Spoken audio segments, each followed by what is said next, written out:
ప్రతి క్షణం సమాజం కోసం మీ మిత్ర న్యూస్. తెలంగాణ రాష్ట్రంలో కుల గణనే మా లక్ష్యమని కామారెడ్డి డిక్లరేషన్ ప్రకారం ప్రభుత్వం వెంటనే బీసీ కులగణన చేపట్టాలని 42% రిజర్వేషన్లు అమలు చేయాలని బీసీ సమాజ్ ఉమ్మడి మహబూబ్ నగర్ జిల్లా కన్వీనర్ రాష్ట్ర కార్యదర్శి శ్రీనివాస్ సాగర్ డిమాండ్ చేశారు. గురువారం మిత్ర న్యూస్ ఛానల్ స్టూడియోలో ఆయన పాల్గొని బీసీ కులగణనపై ప్రసంగించారు. ఈడబ్ల్యూఎస్ వల్ల బీసీ ఉద్యోగులు విద్యార్థులు భారీగా నష్టపోతున్నారని ఆయన పేర్కొన్నారు. కుల గణన వల్ల బీసీ సమాజానికి మేలు జరుగుతుందని, రాజకీయంగా ఎదగడానికి ఒక వారధిగా పనిచేస్తుందని ఆయన తెలిపారు. తెలంగాణ రాష్ట్ర ప్రభుత్వం 3 నెలల్లో బీసీ కులగణన చేపడతామని హైకోర్టుకు విన్నవించిన విషయం మనకు తెలిసిందే. ఈ విషయాన్ని స్వాగతిస్తున్నామని బీసీ సమాజ్ నేత శ్రీనివాస్ సాగర్ అన్నారు. అదేవిధంగా బీసీల రాజ్యాధికారమే లక్ష్యంగా బీసీ ఇంటలెక్చువల్ ఫోరం ఏర్పాటైందని, ఇందులో రిటైర్డ్ ఐఏఎస్, ఐపీఎస్లు మరి ఎంతో మంది బీసీ మేధావులు అన్ని పార్టీలకు సంబంధించిన వారు పార్టీలకు అతీతంగా మద్దతు తెలుపుతున్నారని ఆయన అన్నారు. అంతిమంగా మా లక్ష్యం బీసీ కులగణన, బీసీల రాజ్యాధికారమే అని ఆయన తెలిపారు.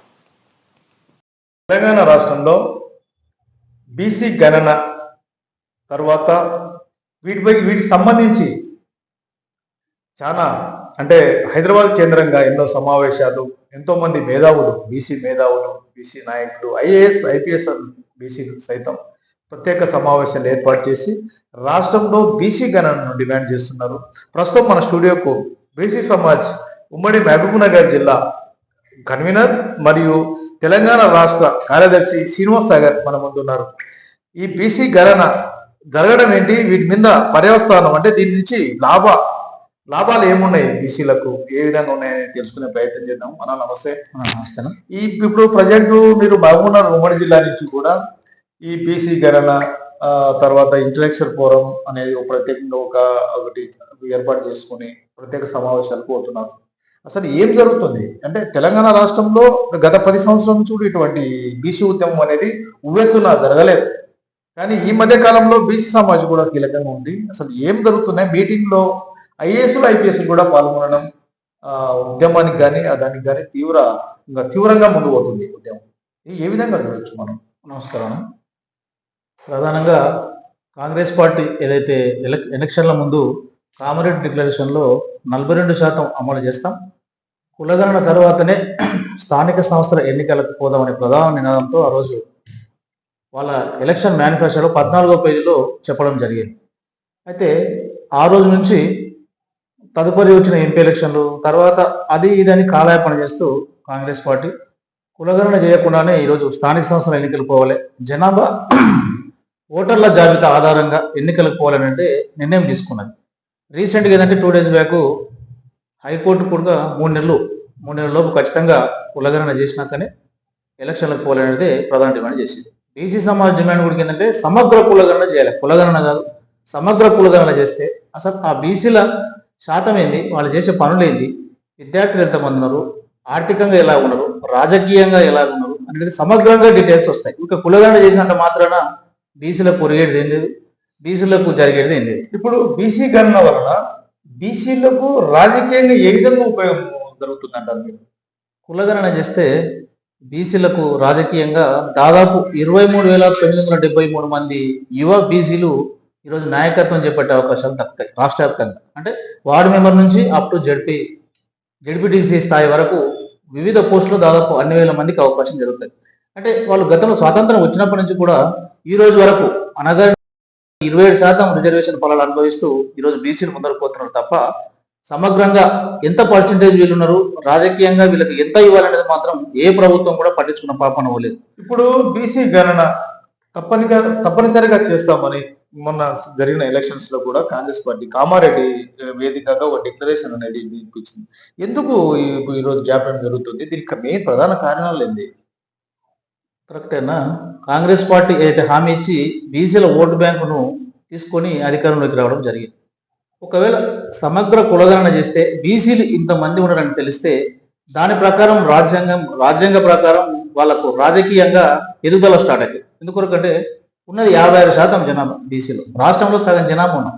సగం జనాభా ఉన్నప్పుడు అధికారం ఎవరికి ఉండాలి? బీసీలకే ఉండాలి. 5% లేని వాళ్ళు ఇప్పుడు రాజ్యం వెళ్తున్నారు, 2% లేని వాళ్ళు 10 ఏళ్ళు రాజ్యం వెళ్ళిపోయారు. అంటే బీసీలు ఇంత 56% ఉండి కూడా రాజకీయ ఫలాలు లేకుండా ఈరోజు వీరు నడుపుకునే స్థాయిలో ఉన్నాం. ఓట్లు వేసి యంత్రాలుగా భావిస్తున్నాయి తప్ప మేము పాలకులుగా వచ్చే ప్రయత్నం లేకుండా ఉంది. అదే కులగణన జరిగిందనుకో, సమగ్ర కులగణన జరిగితే ఇంత పర్సెంటేజ్ ఉన్నారు వీళ్ళు, కాబట్టి వీళ్ళకు రాజకీయంగా ఇవ్వాలి అనేది ప్రభుత్వానికి క్లియర్గా లెక్కలు దొరుకుతాయి. వీళ్ళు ఏంటంటే చేయనికి 6 నెలలు పడుతుంది, 8 నెలలు పడుతుంది అని. సమగ్ర కుల వలన గత ప్రభుత్వం టీఆర్ఎస్ ప్రభుత్వం ఒక రోజులో చేసింది. దాంట్లో ఒక కాలం పెరుగుతుంది తప్ప ఈరోజు పెద్దగా దాని నుంచి సమగ్ర కులానికి నెలలు పట్టే సందర్భం లేదు. ఇప్పుడు బీసీ కులగణను కూడా అంటే బీసీ కులగణను 3 నెలల లోపల పూర్తి చేస్తామని కూడా కోర్టుకు చెప్పడం జరిగింది. కోర్టు కూడా 3 నెలలు గడువు ఇచ్చినట్టుంది.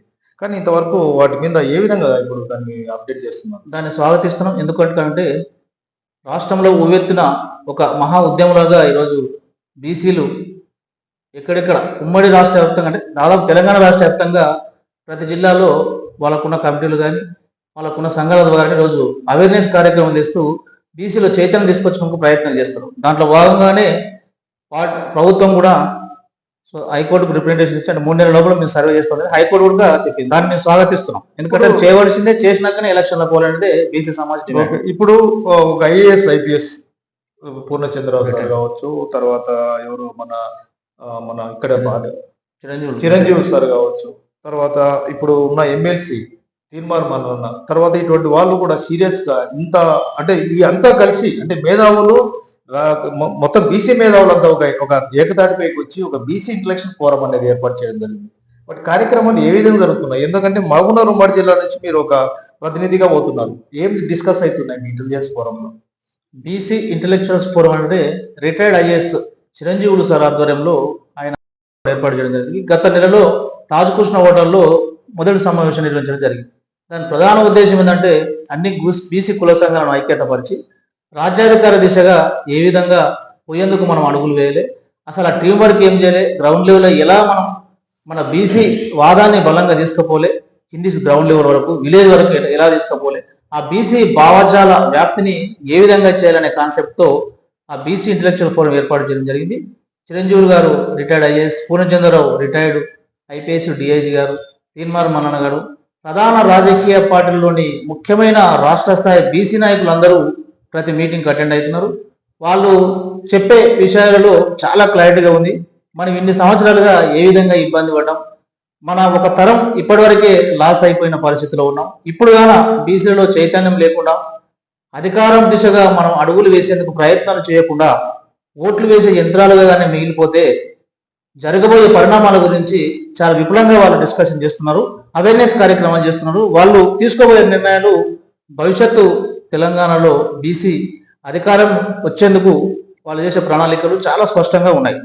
రేపు వచ్చేది మాత్రం తెలంగాణలో బీసీ అధికారమే, బీసీ రాజ్యాధికారమే, బీసీ ముఖ్యమంత్రి అవుతారు. ఇప్పుడున్న బీసీ జనాభా దాదాపు 54% ఉందని చెప్పవచ్చు. కాకపోతే బీసీలు ఏకతాటిపై రావడానికి బీసీలో ఉన్న దాదాపు 90 నుంచి 120 కులాలు ఉన్నాయి. బీసీలో అందరు కుల సంఘాల నేతలు ఏకతాటిపై రావడానికి మీరు ప్రత్యేకంగా ఏదైనా కార్యాచరణ చేస్తున్నారా బీసీ ఇంటలెక్చువల్ ఫోరం నుంచి? ఖచ్చితంగా చేస్తున్నారు. వాళ్ళు ఇంటలెక్చువల్ ఫోరం ద్వారా ప్రతి కుల సంఘ నాయకుని రేపు భవిష్యత్తులో వేసే కమిటీలో ప్రాతినిధ్యం ఉంటుంది అని మొన్ననే డాక్టర్ చిరంజీవి గారు చెప్పడం జరిగింది. దాని ఉద్దేశం కూడా ఏంటంటే ఒకరొకరు విడివిడిగా చేస్తే సాధించలేదు కాబట్టి ఐకమత్యంతో అన్ని కుల సంఘాలు కలిసి ముందరికి వెళ్తేనే భవిష్యత్తు అధికార దిశగా అడుగులు వేయచ్చు కాబట్టి దాంతో నడుస్తుంది. ఎందుకంటే చాలా ప్రధానమైన ఆల్ పార్టీస్ ప్రధాన నాయకులు మీటింగ్లకు వస్తున్నారు కాబట్టి ఖచ్చితంగా భరోసా ఉంది. భవిష్యత్తు మాత్రం బీసీలది. ఇప్పుడు ఈడబ్ల్యూఎస్ అనేది కూడా ఇప్పుడు ఎకనామికల్ వీకర్ సెక్షన్ బీసీ ఉద్యోగులకు విద్యార్థులకు ఏ విధంగా నష్టం జరుగుతుంది ఈడబ్ల్యూఎస్ నుంచి? ఇది 103వ రాజ్యాంగ సవరణ ద్వారా కేంద్ర ప్రభుత్వం ఈడబ్ల్యూఎస్ దాన్ని తీసుకొని వచ్చింది. అసలు ఎంత మోసం అంటే అది మనం బీసీలది 50% రిజర్వేషన్లు బీసీ ఎస్టీ కలిపి 50% దాటొద్దని సుప్రీంకోర్టు చాలా క్లియర్గా గైడ్లైన్స్లో ఉంది. దాన్ని కాదంటూ 10% అడిషనల్గా ఈరోజు ఈడబ్ల్యూఎస్ రిజర్వేషన్ ఇచ్చి అగ్రవర్ణ కులాలకు ఇచ్చి ఈరోజు ప్రభుత్వం బీసీలను మోసం చేస్తుంది. ఏదైతే రిజర్వేషన్ కేటగిరీలో బీసీ ఎస్సీ ఎస్టీ ఉన్నప్పుడు వాళ్ళకి ఇప్పుడు టాప్ మార్క్ వచ్చింది అనుకో, ఎవరికన్నా 100 మార్కులు వచ్చినాం అనుకో, 100 మార్కులు వచ్చినప్పుడు బీసీ అయినా ఎస్సీ అయినా ఎస్టీ అయినా ఓసీ అయినా జనరల్ కేటగిరీకి తీసేయాలి, ప్రతిభను బట్టి తీయాలి. కానీ బీసీలకు 100 వచ్చినా కూడా రిజర్వేషన్ కింద వేస్తున్నాడు తప్ప డైరెక్ట్ దాని కింద వీళ్ళను పెట్టడానికి ప్రయత్నం చేస్తలేదు. అంటే ఎంత మోసం అంటే ఇప్పుడు 100 మార్కులు వచ్చిన బీసీకి సీట్ రాదు, 60 మార్కులు వచ్చిన ఓసీకి ఈరోజు సీట్ వస్తుంది. ఇది పెద్ద మోసము. దీని వ్యాప్తంగా మేము బీ సమాజ్ ఆధ్వర్యంలో ఉమ్మడి జిల్లా వ్యాప్తంగా ప్రతి నియోజకవర్గ హెడ్ క్వార్టర్లో సెమినార్లు ఏర్పాటు చేసే సిద్ధమవుతున్నాం. దీని ఇంటలెక్చువల్ ఫోరం సలహాలు సూచనలు తీసుకొని ముందుకెళ్తాం. ప్రస్తుతం మహబూబ్నగర్ ఉమ్మడి జిల్లాలో దాదాపు ఇప్పుడు 64 మండలాలు పైన ఉన్నాయి. ఈ మండలాల్లో ప్రతి మండలంలో కూడా బీసీ సమాజ్ అనేది ఒక కమిటీలు ఏర్పాటు చేసింది. దీన్ని తీసుకొని అంటే ఇప్పుడు బీసీ ఇంటలెక్చువల్ ఫోరం కు మీరు ఏ విధంగా సపోర్ట్ చేస్తున్నారు?